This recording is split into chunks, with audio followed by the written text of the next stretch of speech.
In our last video on citators, we looked at some of the conceptual questions regarding how to determine if a case is still good law. Please feel free to review that video available in our legal research strategy guide if you have more philosophical questions. Today, we're going to focus on one case, United States v. Gaubert, and how we might go about determining if that case is still good law. You should follow some of these steps in your own research as you work to determine the validity of your cases. We can do this either in Westlaw, using a tool called Keysight, or Lexis, using a tool called Shepard's. In Westlaw, we'll use our case citation to pull up the text of United States v. Gaubert.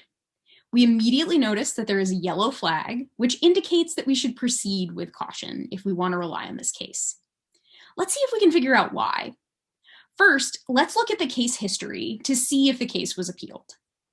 Here we can see that in our citation, the United States Supreme Court reversed the immediate court opinion and remanded it to the Fifth Circuit for rehearing.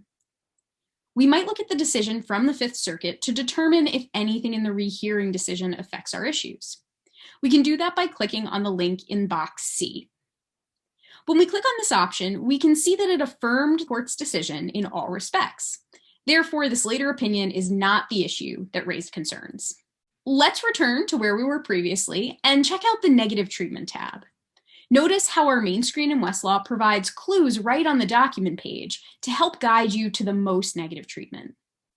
On the left-hand side of the screen, we can see phrases characterizing the way these later cases treated ours. The most concerning later cases are instances where courts declined to follow the rules in Gaubert entirely. These phrases also tell us these decisions were made on state law grounds. If we click on the first case in the list, we can search within the text of that case to see where the rule in Gaubert was addressed.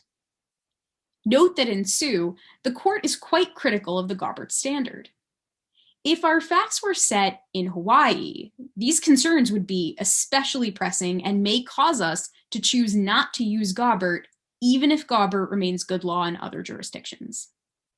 Other treatments, such as distinguish by or decline to extend by, may not have as extreme an effect on our case. What we will want to determine is whether our facts are impacted by later decisions not to extend or not to apply the Gaubert standard. The only way we can do this is by looking at these later cases, comparing their facts to ours, and determining how their holdings affect Gaubert. If we're using a particular portion of Gaubert that relies on an earlier case, say Dale Height, for example, we may also look at the table of authorities to determine if the cases cited in Gaubert are still good law. Notice how Dale Height has a red flag. We may choose to repeat the process we engaged in with Gaubert to determine if the section of Gaubert analyzing Dale Height that we chose is one we still feel confident using. Now let's explore the case in Lexis. Notice how here we also have a caution symbol, in this case, the yellow triangle. However, note the difference in the number of cases that the platform identified as providing reasons for concern. Shepard's tells us directly on the main document page that there is no negative subsequent appellate history. If we want to see those subsequent cases, such as the ones we viewed in Westlaw, we can see that information by clicking on the appellate history link and scrolling down to subsequent history. However, the information that there's no negative subsequent history is likely sufficient to allay our concerns. So instead, we'll embark on the next step and click the caution category to see the cases that have treated Gaubert negatively. Note the area on the left-hand side that allows us to view the treatment of these cases. Here, our results are ordered from highest court to lowest court, so Sue is no longer at the top of our results set. We can limit by jurisdiction here on the left-hand side of the screen as well.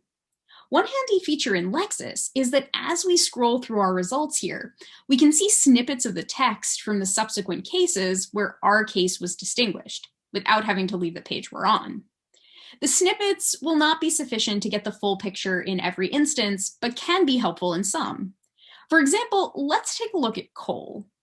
Here, we can easily see the distinction the court made in Cole is that their case was about the overall execution of a research project, while Gaubert was not. We can click on the links to any of these cases to learn more. As in Westlaw, we still have the ability to view the cases that Gaubert cited to as well and learn more about whether they've stood the test of time. The process of ensuring case validity can be arduous, but is also extremely important to the work of lawyering. If you have questions regarding how to determine if a case is still good law, please ask us.